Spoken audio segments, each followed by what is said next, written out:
Hello and welcome. You're watching Business Plus. A World Economic Forum report has claimed that employers expect to create 69 million new jobs by 2027. At the same time, they are expected to eliminate 83 million positions. Now, this will result in a net loss of 14 million jobs, equivalent to 2% of the current employment. The Future of Job Reports 2023 released on Monday, which was yesterday, suggested that almost a quarter of jobs, 23% to be precise, are expected to change in the next 5 years through growth of 10.2% and decline of 12.3%. So decline there, of course, more than the expected growth. The World Economic Forum's report said that India will see a 22% churn as compared to the global average of 23, doing slightly better there. We will, of course, discuss those big numbers and the overall job market in India. With me at this point in time, Barnik Chitran Moitro, who is the managing partner and head of R30 Little India in South Asia. Also with me is Monica Loliwala, who's a representative at Team Lease. Joining me in the studio, my colleague Karthik Malhotra. I'm given to understand our guests are with us. I'm going to begin straight away with Barnik. Barnik, what do you make of these numbers? So I always take these numbers with a little bit of a pinch of salt because we've been talking about job loss due to technology and automation for a long time, right? And if you're sitting in India, the job growth has only continued, right?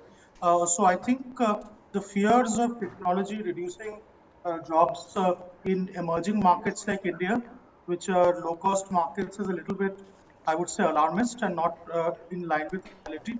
It is a fact that if you're in India, you have to upskill yourself to be attuned to latest technology trends. You have to reskill yourself. And employers, particularly in the tech sector and the IT sector, need to invest in that. But I would be a little skeptical of these job loss numbers, particularly when they're applied to a country like India.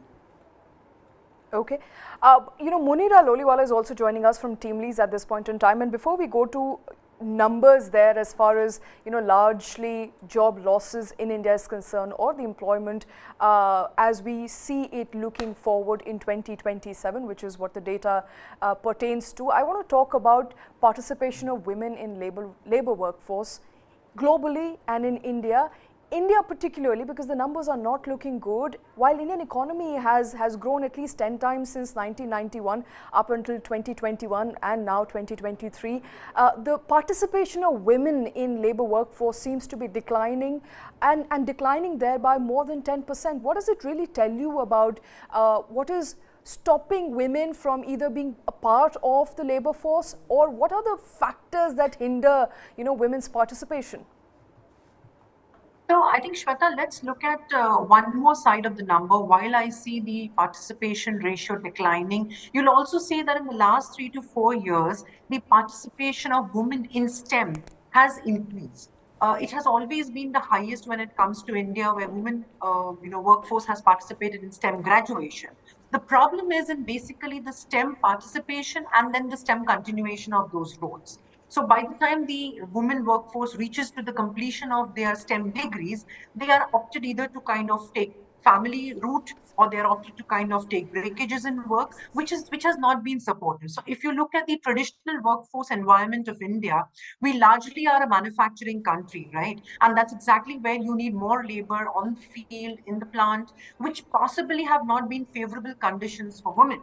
But now, as you see the future, things have changed. So now we have a technological advanced workforce. We now have automation. We now have digitization, artificial intelligence. I think these kind of changing the whole scenario.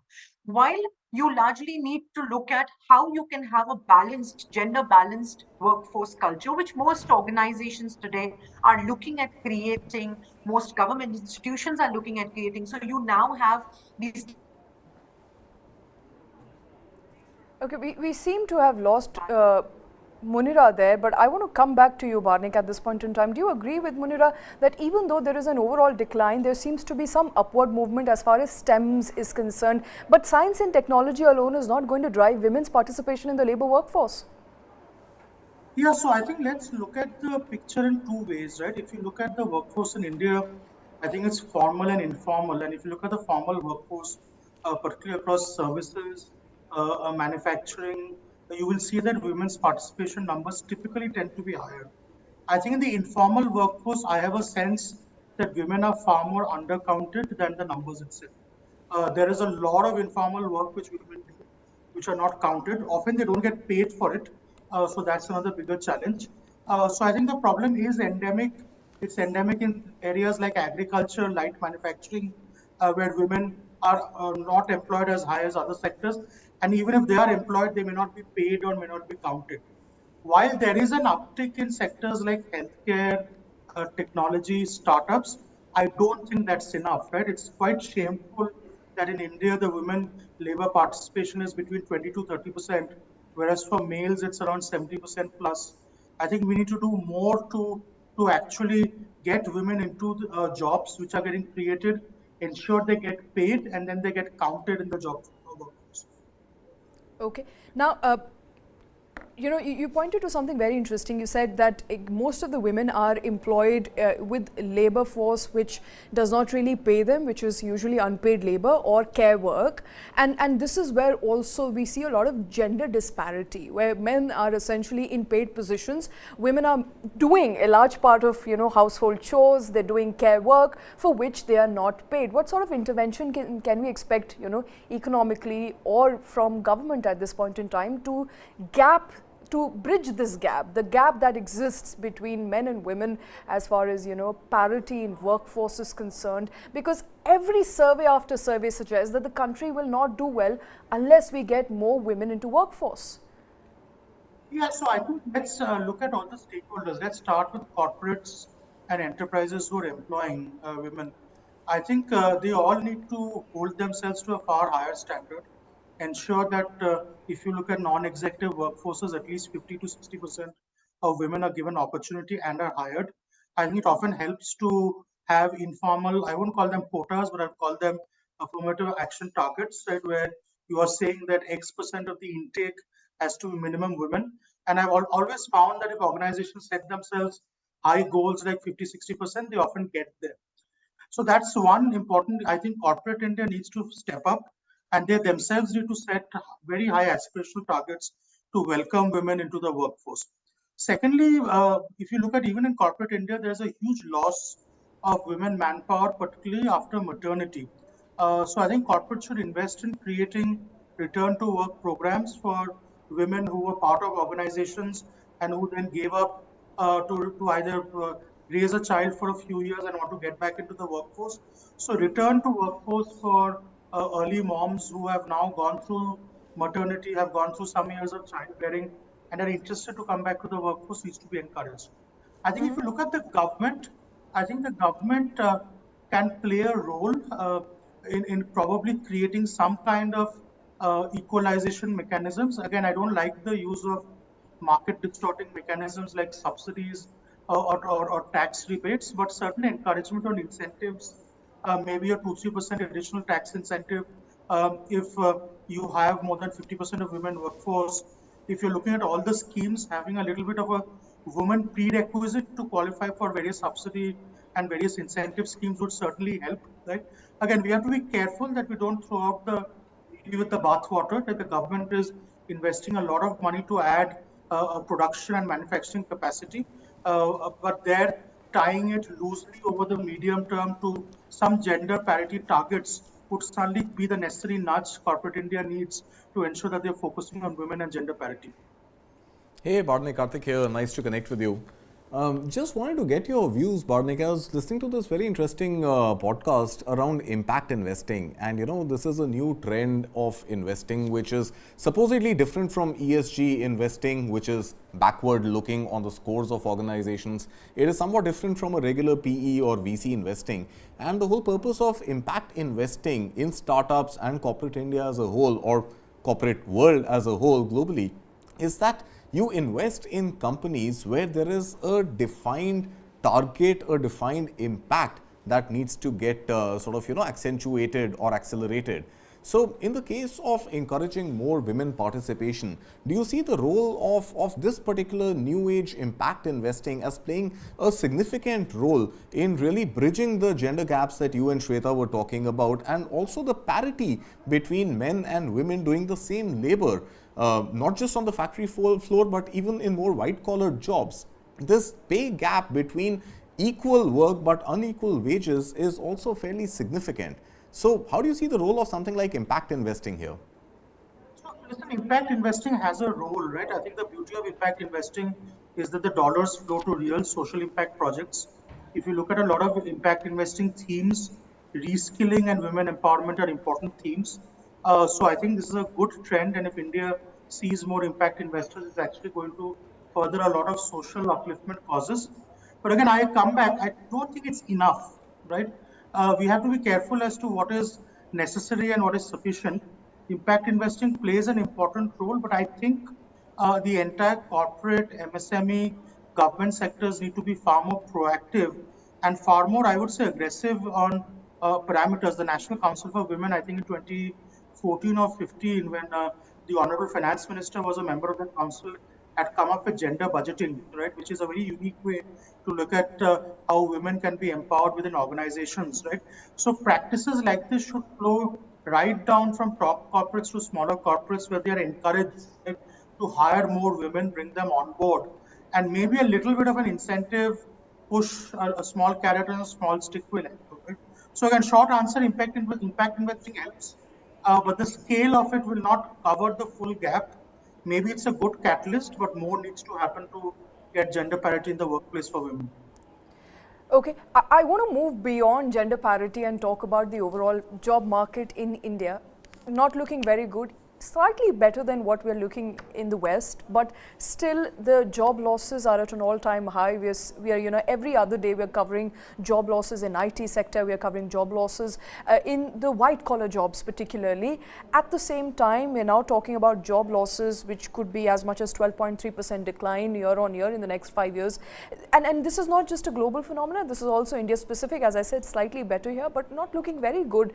You know, if I compare this with EPFO numbers, because this is something we would been discussing and we were discussing this morning, more and more people enrolling into a EPFO, which is a suggestion that yes, we are creating jobs, but just not enough. So see, the unemployment rate in India has been under check for the last many months. We saw the unemployment rate hitting the double-digit figure, going as high as 12.2% if I remember correctly, in the thick of the second wave of the pandemic around 2021. Thereafter, we've seen that the unemployment rate has come to single digits, right? It's still high. If estimates are to be believed, it is still in the range of 7 to 8%, which is, which is at par with other global economies. But I think what we really need to work towards, in addition to job creation, is job diversification. And I think that is where it is important to also understand that the data being collected right now on potential, growth in jobs and going away of jobs is keeping certain themes, certain sectors in mind, IT specifically, largely because you're looking at new AI-driven technologies coming in and this whole sort of, generative AI phenomena where people assume that AI is going to eat away jobs. But what needs to also be looked at in the same light is the new kind of jobs that get created. Perhaps some of these may not be entry-level jobs. Some of them could very well be only entry-level jobs of putting in the right query for an AI chatbot to answer. But many of these jobs are actually going to be training jobs for AI algorithms as well, feeding data into AI algorithms. It's going to pick up, it's going to amass that data, it's going to learn on it, and then the next level of technologies will be built on top of the layers of technologies that we have right now. So again, like Barnik said, I don't think we should go by numbers, and that too sort of preemptive numbers which come in, which will fructify or not much later in the lifespan of those numbers. But look at the trend lines, and overall, if the unemployment rate is under check, more number of people are added to the workforce every year, then overall I think we are moving in the right direction. Okay, I mean, look at the trend line. That's look at the trend line. Look at hard data, not look as much as crystal ball gazing, because you don't know what are the assumptions that have gone in. You really don't know what sectors, what parameters have been accounted for, and data accuracy, especially we've seen it in the past, these big Western organizations coming out with big numbers and throwing them our way. More often than not, they don't really cut eyes. Okay. Munira is back with us. Munira, do you agree? With data, at least, in the next 5 years, could be very presumptive if we are to look at what's to come in 5 years, 10 years time, and perhaps the need of the hour is to look at the trend line, and trend line suggests that yes, there is more use of machine learning, AI, and generative AI, as Karthik pointed out, and that could change the way jobs are worked on, perceived, and what kind of job roles that will be created in the next couple of years. Absolutely, I do agree. I think there's a lot for us to right now constantly unlearn, learn, and relearn. We are in that mode. However, I would also look at the trend because India is at its demographic dividend advantage. We are basically the third largest when it comes to the startup ecosystem. We have women now today at 26% of the entire IT workforce. All of this add to our advantage. However, we also have larger cities now which we want to grow so that more jobs can be taken to people. And that's where you grow your rurals, your B towns, and your other areas. I think looking at that, if you see today, for most of us to kind of stay in the ecosystem of the workforce, it's important to look at what are these skill sets. Earlier, Shweta, we were done, and you agree with me, we were talking more about the education and the degree. But today, along with that, we're also talking about analyticals, problem solving, communication, multidisciplinary design kind of skill sets. I think these are the kind of more future requirements that will spike the need of the demand. These are a combination of skill sets. We also see a trend of kind of a lot of cross-functional education being looked at. If you see the clean energy, the EV segment, or rather the net zero impact that we're trying to make in India by 2070, all of this do not really hire the traditional way. So we look at a lot of chemical engineers being part of now the EV ecosystem, automotives, which have never hired out of their comfort zone.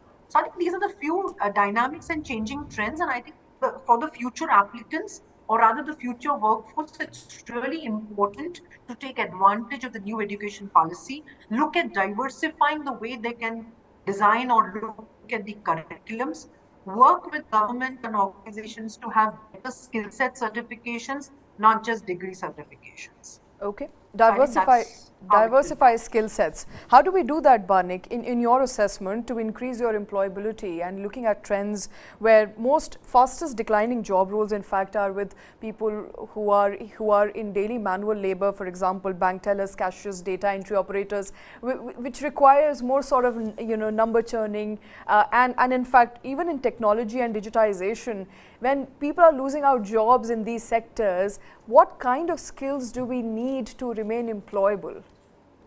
Yes, Shweta, if you don't mind, I'll just like to present first a counterpoint to the full narrative which is going on, right? See, if you take the numbers, India roughly has a workforce of 500 million. It's actually around 470, 480 million, but I'm using 500 to make math a little easier.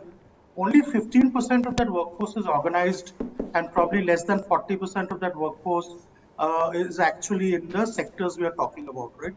So when we talk of headlines of job losses, right, the IT sector amongst itself employs barely 3-4 million people out of the 500 million people.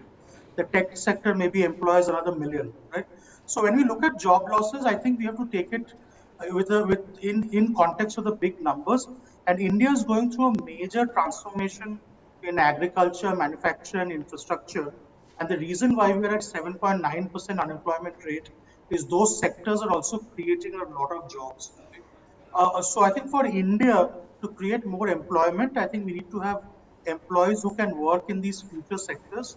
I think the colleague from Team Lease pointed out some of these sectors, but a lot of the new jobs in India will be created in sectors like precision manufacturing, in infrastructure, in construction, which is where India needs a lot of infrastructure investments. So for me, on balance, I wouldn't be too worried about a few million job losses in IT. In fact, the numbers are probably less than even a million. Now, Okay. coming to the question of what people need to be ready for, again, as a policy maker, you should segregate your workforce into blue collar and white collar. I think for blue collar, significant investments are needed in skilling the labor of tomorrow and working in some of these industries which are a little bit higher tech than original simple assembly.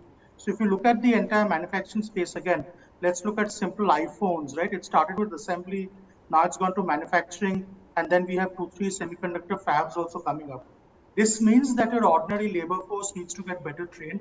which is why investments in ITI and other training institutes makes a lot of sense. Now let's look at the white collar workforce. And again, I'll tell you an anecdote. We were having a discussion with some radiologists, and there was a lot of discussion on whether AI would replace radiologists. And the consensus in the room with was that radiologists who know how to use AI will replace radiologists who don't know how to use AI. So I think in general, there is a need for people to understand technology to get themselves trained. Companies may need to invest in, or you as an individual professional should also invest in getting to know some of these technologies, because people who know this technology will soon replace you if you don't come up. Absolutely. So I think Okay. that's the spirit. Again, I am very skeptical of these job loss numbers for India. If any, I expect there to be another 100 million new jobs created in India over the next decade. So again, I think I just find the findings of the WF report a little mystical, right? If I look at the economy we are in and the growth we are expected to see over the next decade. Okay. I think interesting point there, Karthik. It's not that technology will replace you. It's that the absence of knowing technology, and a person who knows technology, perhaps that person will replace Absolutely, you. I agree with what Barnik is saying 100%. But Barnik, I want to understand from you, at some level, do you think there is going to be some consolidation also in the overall job scenario? For example, we are seeing that, EdTech, for example, is losing people right now. EdTech as a company, but the kind of employees it is losing again happen to be those who do understand technology, those who do understand product, or those who at least do understand education. So is there going to be some consolidation in terms of job losses from one sector, creating room for those employees to be accommodated in other sectors, similar or disparate? Yeah, so let's look at startups, right? I think in 2021, with the funding boom and with the sudden expansion of digital revenues, all startups overhired. And this was not just an India phenomenon, it was a phenomenon around the world, including big companies like Alphabet and Facebook also doing the same. What we are now seeing is rationalization of hiring and actually choosing winners from losers, right? It's only in a funding winter that you realize which businesses are scalable and which are sustainable.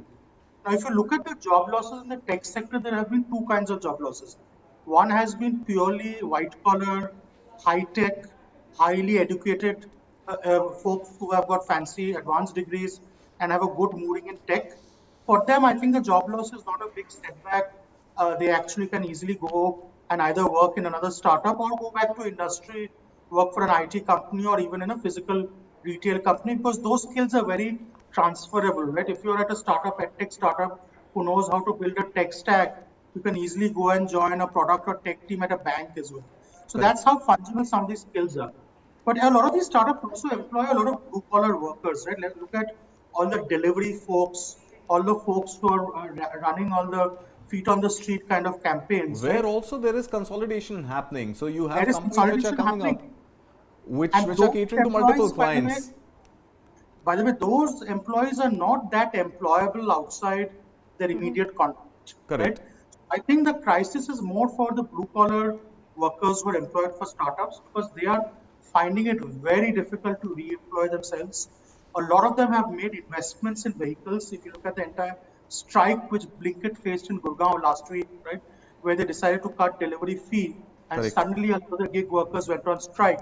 I would be far more concerned about that segment of the workforce finding a job quickly, and for them, you actually need to have scale profitable startups for that to be sustainable jobs which last beyond the funding boom. Yeah, profitable or well-funded startups. I think that debate also never seems to end. So Absolutely. that's where No, it no leaves end to us. that debate, but we will, of course, keep discussing all those important points coming in there. Munira, Barnik, thanks very much for joining with your inputs on that story. We're going to shift focus.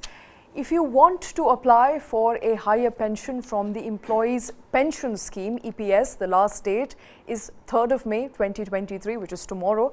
The deadline was extended by Employees Provident Fund Organization, EPFO, by 2 months from the earlier deadline of 3rd of March 2023. Following the Supreme Court's ruling in November last year, the EPFO had issued the procedure for applying for higher pension under the Employee Pension Scheme under joint option. Now, in its order, Supreme Court had given a 4-month window to eligible employees to apply for higher pension.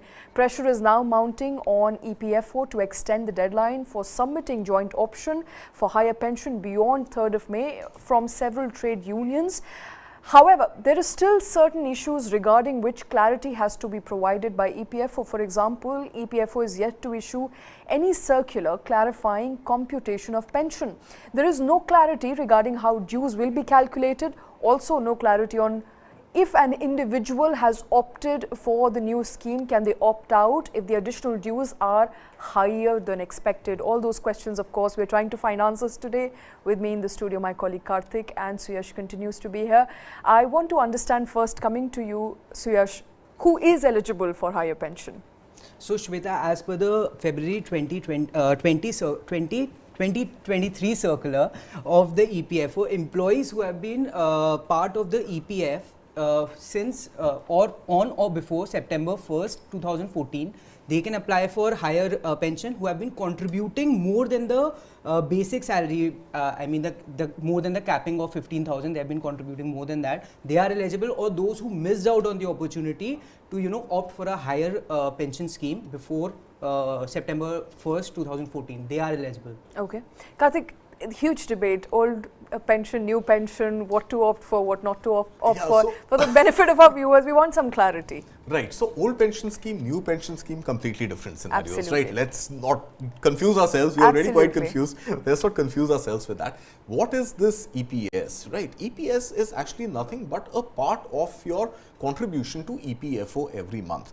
Now, let's look at the broad level calculation. How does this really work? Now, every month, Shweta, when we get our salaries as employees from a basic salary, see, in the case of government, there is basic plus DA. In most private companies, the DA component does not really exist. So, let's just, for the sake of simplicity, look at the basic salary. Okay. Now, every month, there is a certain basic salary which is part of our pay structure. 12% of that is contributed to EPFO from our side, the employee's side. 12% gets deducted and gets contributed from the employer's side, right? Now, specifically in the case of employees, the 12% contribution that we make goes directly towards the provident fund, which is part of EPFO. EPFO has got two little hooks. One is the provident fund and one is the pension scheme. So, all our contribution of 12% goes straight towards the provident fund part. From the employer's kitty, the 12% of our basic that the employer deposits to EPFO, only 3.67% actually goes towards provident fund, and the balance 8.3% goes towards the pension scheme. So, irrespective, of course, the criteria now being that you should have been in service on 1st of September 2014 to be able to do your back calculation and apply for a higher pension scheme. That is the moot cause right now. But just to sort of be even more clear on how this pension is really calculated, the government says that when a private sector employee retires who has been a contributor to EPFO, he or she should be eligible to get 50% of the last drawn basic salary, and this last drawn basic salary is also averaged out over 60 months. So, from your date of retirement or last date of service in any organization, 5 years before that, 60 months, you look at the basic salary of the individual over those 60 months divided by 60, which gives you the mean, the average. Right. That is the amount which is your pensionable salary. Now, the formula for that is that pensionable salary, the average, multiplied by number of years of service. Number of years of service, the government caps at 35. So, if you served for 30 years, 31 years, 34 years, that is the whole number that goes. If you served beyond 35 years, 36 years, 40 years, it is capped at 35. So, best case, highest case scenario, pensionable salary, which we just calculated, times number of years of service capped at 35 years divided by 70. Why 70, you would ask? I think it's that magic number of 70. But technically what the government is trying to do is that for somebody who served 35 years, right, should get 50% of the salary. So, 35 divided by 70 is 1 by 2 into pensionable amount. So, for example, if you had a lakh rupees as your weighted average over the last 60 salary months as your basic salary, and you have served 35 years or more, the government wants to ensure that you get 50% of that 35 50,000 rupees a month as your pension. If So you're earning that's the 1 broad- lakh average over the last 5 over years. the last 5 years, over the last 60 months, right? So Okay. this average is also a great window because, sometimes you take a pay cut, there could be a black swan event and you happen to lose your job, right? So Right. it is averaged out over 60 months. So your it pension continues. decreases in case you've taken a break in the last 5 years. Right, but then it averages out a good part of your salary Right. and a not too good part of your salary, so that overall you are not badly hit. It doesn't take only the last drawn salary, it averages out over your last 60 months. Okay. So from what I understand is that, and I'm not calling it new pension, I'm calling it higher pension this time around. Yeah. Higher pension, people are still not clear on a lot of aspects, and one of which is the formula that you just put out for us. The other is that So dues disclaimer, that this is the formula that came into effect as on 1st September 2014. okay. Right. So we don't know whether the same formula applies. Now, the bone of contention right now is that the order that Suyash was just pointing towards, November last year, the Supreme Court actually came out with this ruling. So what happened really, this whole debate got lost because it did not get enough publicity and there weren't too many takers for this higher pension scheme, right? And not too many employees really opted for this, if nothing else, for lack of knowledge, lack of understanding. So the government was, according to some of my journalist friends who cover EPFO very specifically, they told me that the government was mulling over withdrawing this higher EPS offer scheme per se. And why is that? Because there weren't enough takers, Okay, right? that's now, that. yeah, but then there was a petition filed in the Supreme Court wherein a back calculation done suggested that the employee who had filed a petition actually ended up becoming some 30 lakh rupees richer because he had opted for this scheme, and hence withdrawal of that scheme is not going to do good for the larger community. So anyway, so coming back to the real issue here, the issue is that some employees today feel that it is important to get a higher pension. Now let's understand this pension payout mechanism also, right? Until our experts join us. Now, how do you get your pension? And that's an important part. Now, whatever money goes towards your pension, EPS, you start getting that from the day you retire. And in private sector, retirement age as per EPFO is defined at 58 years. So once you're 58 years and you hang your boots, that is when you start getting your pension. Now you have, as a retired employee, you have the option to withdraw 50% of this pension corpus as one-time lump sum. Okay. However, if you are eligible for gratuity, then you can withdraw only 1/3 of this as lump sum, and the balance in either scenario, either 50% or 70%, is paid to you as monthly installments, or you could call it a monthly pension salary, which comes to you every month till the day you live, right? Now, in the case of a deceased retired employee, the wife or the husband, as the case may be, the spouse is eligible to receive 50% of this salary. Now, if the spouse also cops it, then the children, a maximum of 2 children, can avail 25% of this pension amount every month, but till the age of 25. Okay. Right. Thereafter, the pension per se ceases to exist and you've sort of done your tenure. Now, the point really in all this quagmire is that somebody who opts for a higher pension today, he doesn't understand now who's going to pay retrospectively for his pension. Absolutely. Right.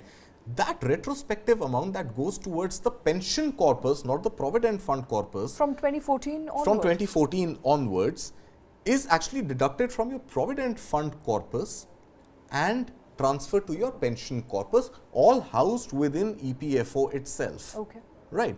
Now, there are multiple calculations involved here where you don't know at what interest rate from 2014 to now how much amount will be reduced from your provident fund kitty and transferred to your pension account. And now when you do your overall retirement planning or your overall personal finance planning, it becomes very difficult to compare these multiple interest rates and juxtapose them with other financial products. Right. So if EPFO, and especially if there's no clarity there. Exactly, right. So that is the clarity which is being sought. Yes, I want to opt for a higher pension scheme. On what basis is the burden? transfer from my provident fund to my pension scheme really going to happen?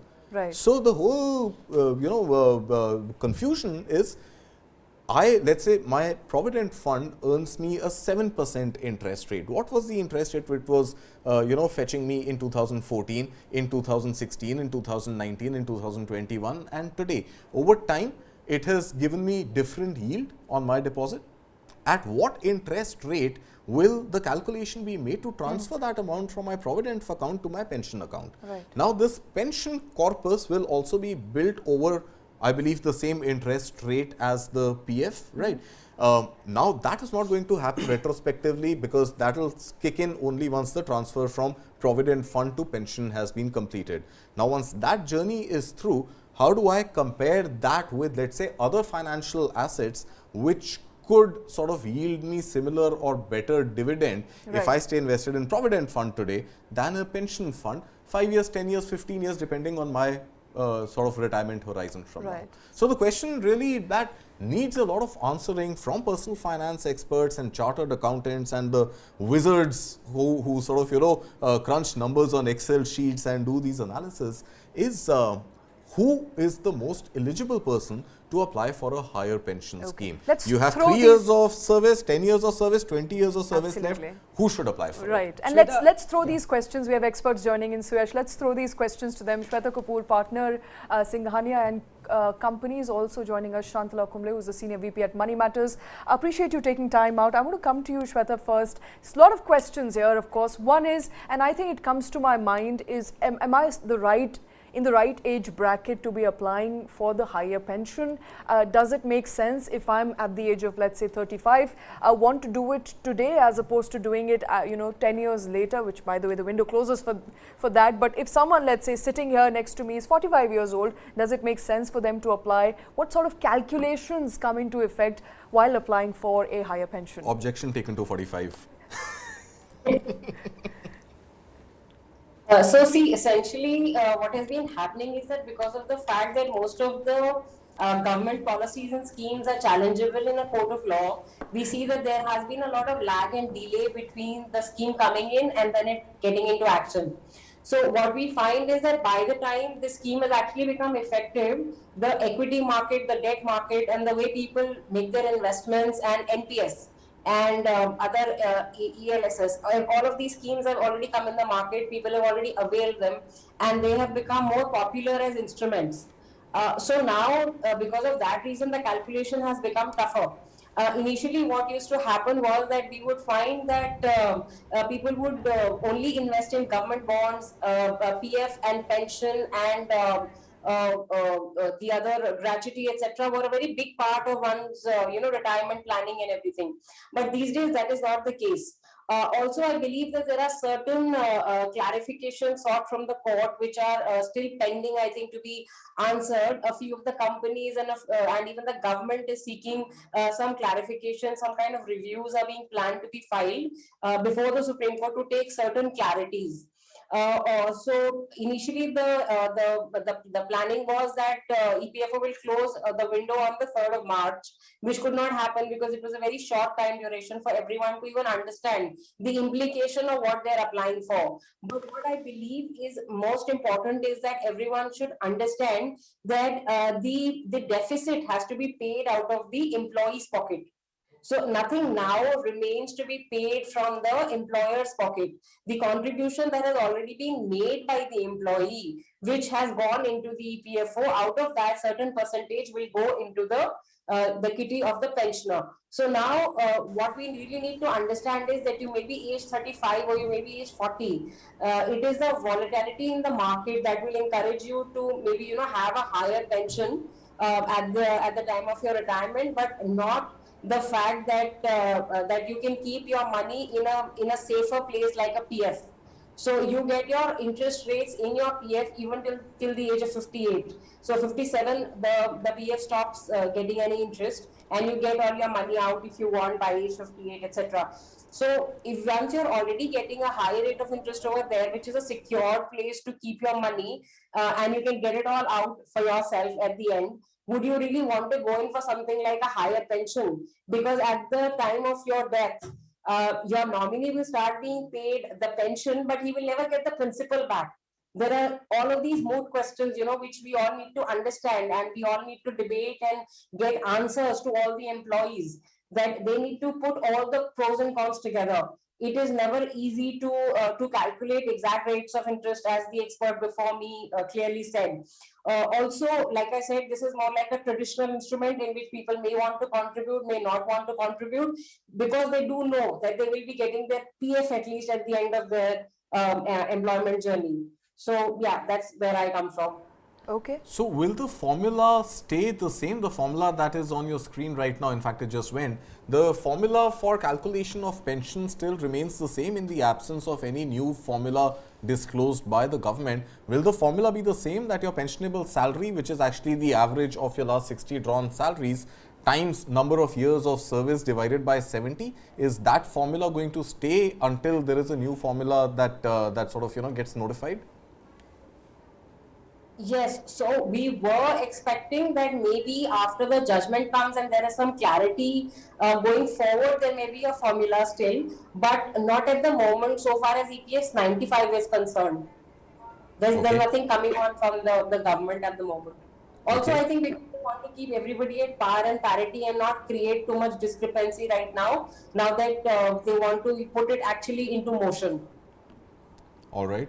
And on what basis? I think the moot question here is for somebody who does decide to opt for a higher pension as part of as part of the same sort of basic salary. You don't want to get too much money in your provident fund, rather you want to get a more durable pension at your retirement. The moot question really is on what calculation, on what basis, using which formula will the money get deducted from your provident fund and transferred to the pension scheme, and what interest rate applicable across the multiple installments of PF contribution that an employee has done will be taken into account to make that transfer from provident fund to EPS. So at the moment it remains the same, so it will be 8.67. So will the present day interest rate be taken into account, or interest rate from, let's say, 1st September 2014 till, let's say, if tomorrow is the last day, I make the contribution today, 2nd May 2023, will it pick up the interest rates applicable during the different parts in that journey, or will today's interest rate be applicable? So I think because the cutoff is September 14, I don't think that the current interest rate will make too much of a difference to it. It will be calculated backwards towards September 14 itself. However, there is no clarity in the judgment on this. So this is something that we've also understood sitting with the chartered accountants and understanding how it will be calculated. This is essentially something actually on which a circular from the EPFO should be coming. The only clarity that admittedly the EPFO is giving to all the employees is that whatever calculations they make and they're expecting to be paid according to, they have to understand that the entire deficit contribution has to be made from them, and nothing will be recoverable from the employer. So that is what they have to keep in mind. Okay. Okay. Let me also get in Shantala Kumble at this point in time. Shantala, do you agree that we are still awaiting some sort of clarification from EPFO at this point in time? So what do people like me do, because last date is tomorrow? Yeah, I definitely think this needs to be extended because there's a lot of clarity pending. I mean, both in terms of how exactly one goes ahead and applies for this, and going ahead how the formula, etc., applies and needs to get calculated. Because going by the calculations that we make, it looks like a no-brainer. One has to opt for it, because if you actually see and apply the the formula given, the pension actually what you get is more than 4-5 times higher than what you will get if you don't opt for it. But if you actually go back and calculate what actually you're using and losing and what goes away from your PF corpus, then you will realize that it may not make sense to opt for it. So until you get clarity, and that once it is opted, you can't go back and change it back. So really a lot of clarity is needed, and very difficult to actually suggest whether you have to go in for it or not. And also it depends on a lot of other factors, I think, because when it comes to retirement, it has to be seen as a whole. So if you have enough corpus already, which family can take care of, after one passes away, then maybe choosing makes sense, because the corpus is not going to come back if one passes away, which is not the case if you have a bigger EPF corpus. So I think a lot of other things has to be taken into account before choosing. And but more importantly, more clarity, definitely, before So, going yeah. for something. Shantala, just help us understand from a pure, calculation, mathematical calculation perspective.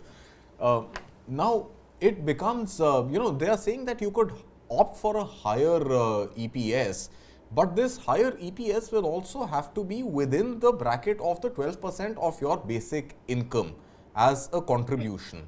Am I right? And Right. if the formula still happens to be 50% of your basic over the last 60 months, then is there a new thinking really, fundamentally in calculation of a higher pension? Yeah. If you actually go and calculate based on what they have given, that is the 12% moves from your EPF. Yeah. And instead of, sorry, 12% of the entire average salary, 5%, 5 years average salary is what you take. Entire 12% moves into EPS instead of EPF. Right now there is this 8.33% of the cap. Now the cap goes away. So if you calculate on the total, the actual pension that you give is abnormally high. Yeah, but that cap is the employer's contribution cap, right? Now, if that Employer cap goes away, contribution. what I wanted to ask you was that can I, as an individual employee, also contribute 12% not to EPF but EPS? Or conversely, can I continue contributing my 12% to EPF, whereas my employer's contribution, I change it completely and say the entire 12% can go towards pension? Or is there a further cap of some 1.6, 1.67% or something? I remember the figure. Is that the maximum I can tweak it to, or can I move it completely in the reverse? Yeah, from what we see from the regulations, it's only the employer contribution. There may not be merit in giving the employee contribution also into EPS. So can the entire 12% of employer contribution move towards EPS? Yes. Or can That's it what only be changed up to 1.67% either way? No, I don't think that option is given. At least from what we read, that doesn't look like the option. It looks like the entire 12% of the employer contribution will move to EPS. Okay, let me also introduce Sushil Jain, who's the CEO of Personal CFO, also joining us at this point in time. Sushil, you heard what Shantala was saying there. Your take on what essentially happens to the mathematics of it. The 12%, does an employee have a say on what percentage goes towards PF and can move the entire contribution from employee's side to EPS? Well, if I rightly hear you, the contribution may be increased more than 12% also, but it will be both side.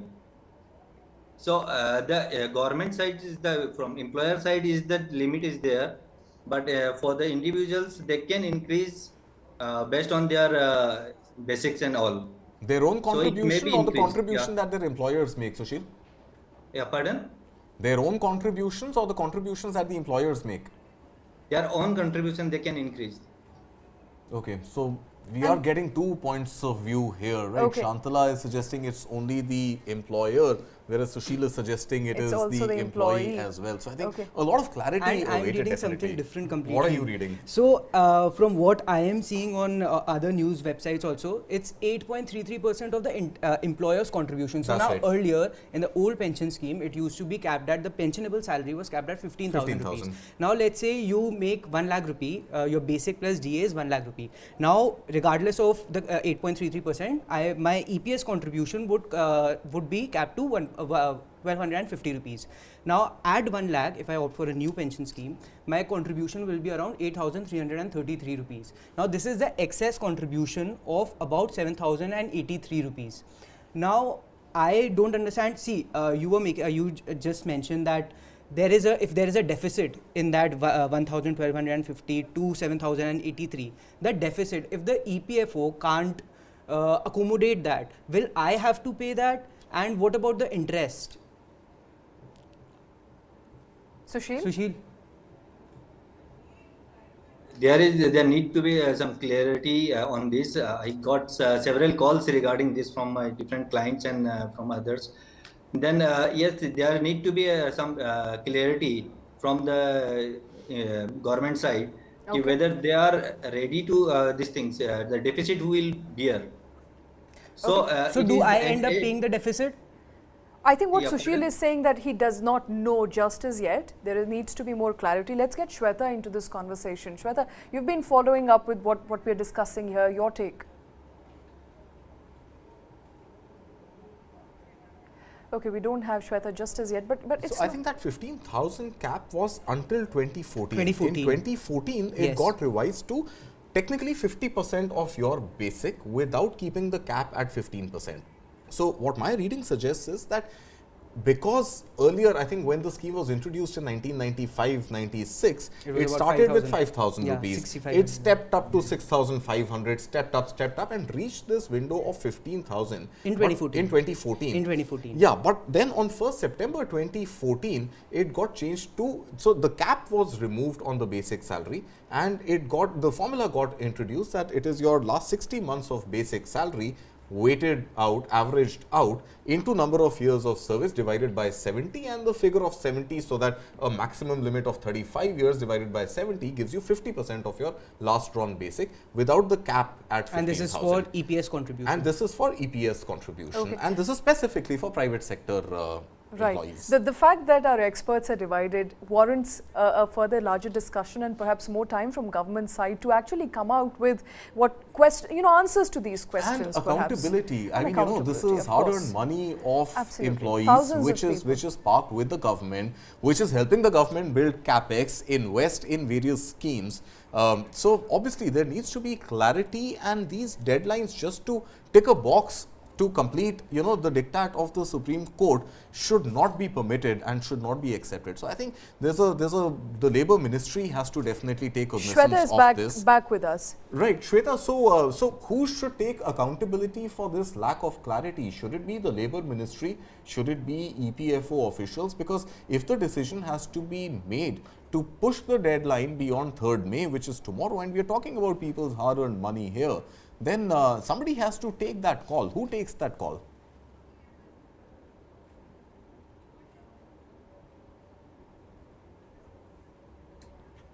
Sorry, I was on mute. I'm saying that I personally feel that it is not really the fault of the government also here, because of the fact that since the time the scheme came in and the validity was decided, and then it has to be put on a population of the entire nation which is working right now. I personally believe that they're also taking some time and resources and trying to understand from their own experts as to how this whole thing has to be put into place so that nobody is prejudiced, so that everyone gets their due, and third, that they offer all kinds of clarity.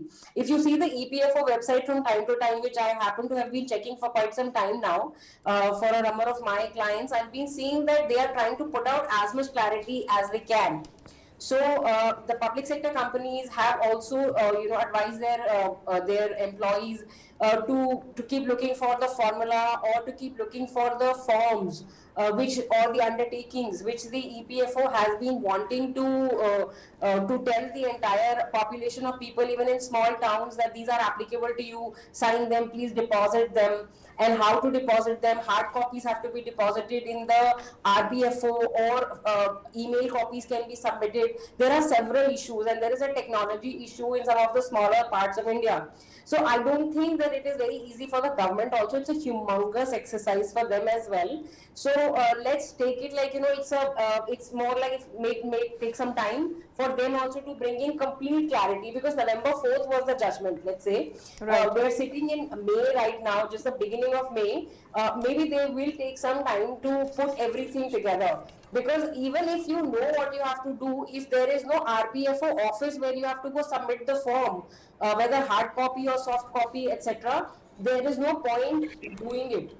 So these are the Absolutely. things that we need to, give a little bit of sensitivity to the government also. Even though one understands that we cannot keep waiting forever to get the benefits of a scheme that I must have, volunteered for so many years ago, almost a decade ago, I would say, decade and a half actually. Okay. So yeah, just a little bit of clarity is required from the government as well. And you mentioned forms there. You mentioned how tedious the process is, because some of my colleagues here who were trying to go for higher pension, opt for higher pension, also talked about how difficult it is to fill the massive volume of forms. They do not have the right adequate documentation. There is of course no clarity on computation of pension. There's no clarity on how dues will be calculated, and if a person can opt in and opt out. All those questions of course remain unanswered. One final question, Shweta, sorry, we are running out of time, but just for ample clarity, is the cap of 15,000 rupees as basic income still valid, or was it valid till November 2022,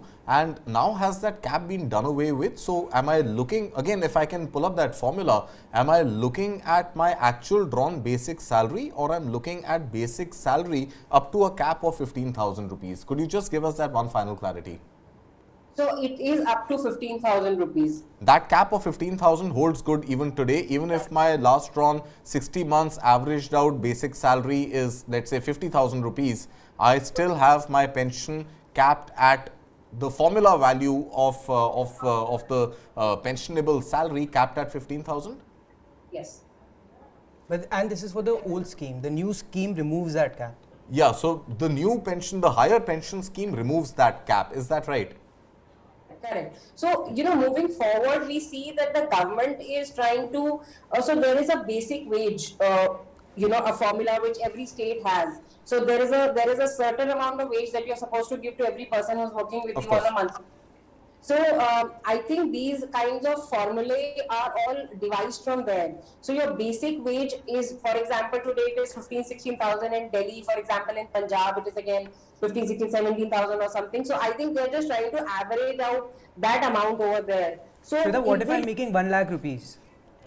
My pensionable, so if I'm making 1 lakh rupees, can I contribute 8,333 rupees, or will the contribution be capped to 1,250 in the new pension scheme we are talking about? So in the new pension scheme, I think you don't have the capping. That's my research. I am still also looking for my own answers. But so far as the previous one is concerned, I saw, wherever I researched, it was the 15,000 where the capping was the applications.